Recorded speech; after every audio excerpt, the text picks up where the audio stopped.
ভাই এপাতে ঢুকুন, এপাতে ভিতরে ঢুকুন, স্যার এখানে, স্যার এখানে।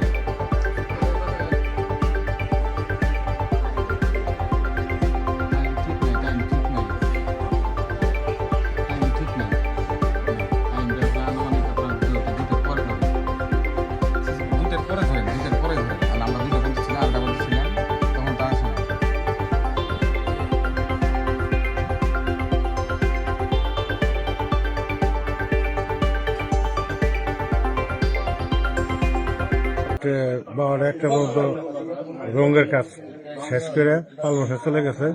তারপরে আমরা রাত্রে 2:30-3টার মতো ছিলাম।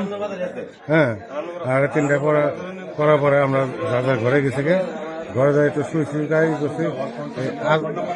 আমার সিসিটিভি ফুটেজে দেখা যাচ্ছে যে দুর্ঘটনাটা ঘটছে নামাজের একটু আগে 4টা 4:30টার দিক দিয়ে এদিকে এই টাইমে দুর্ঘটনাটা ঘটছে।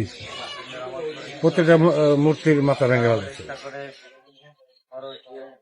পুলিশ এসে সিসিটিভি ক্যামেরা পর্যালোচনা করে আসামি শনাক্ত করে একজনকে আটক করা হয়েছে। তার বিরুদ্ধে আইনগত ব্যবস্থা নেওয়া হবে এবং তার পেছনে কারো কোনো হাত আছে কিনা, কেউ ইন্ধন দিয়েছে কিনা, এগুলো পর্যালোচনা করে কঠোর আইনগত ব্যবস্থা নেওয়া হবে। শারদীয় দুর্গোৎসব অনুষ্ঠিত হতে যাচ্ছে। আমরা পুলিশ বাহিনী সদা তৎপর আইন শৃঙ্খলা পরিস্থিতি স্বাভাবিক রাখার জন্য।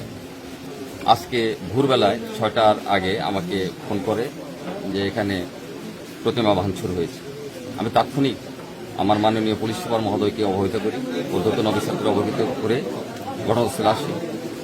ঘটনাস্থলে আসে সিসি ফুটেজে আসামি শনাক্ত করে আধা ঘন্টার মধ্যে আমি নিজে আমার পুলিশ বাহিনীর সহযোগিতায় আসামি গ্রেপ্তার করতে সক্ষম হই।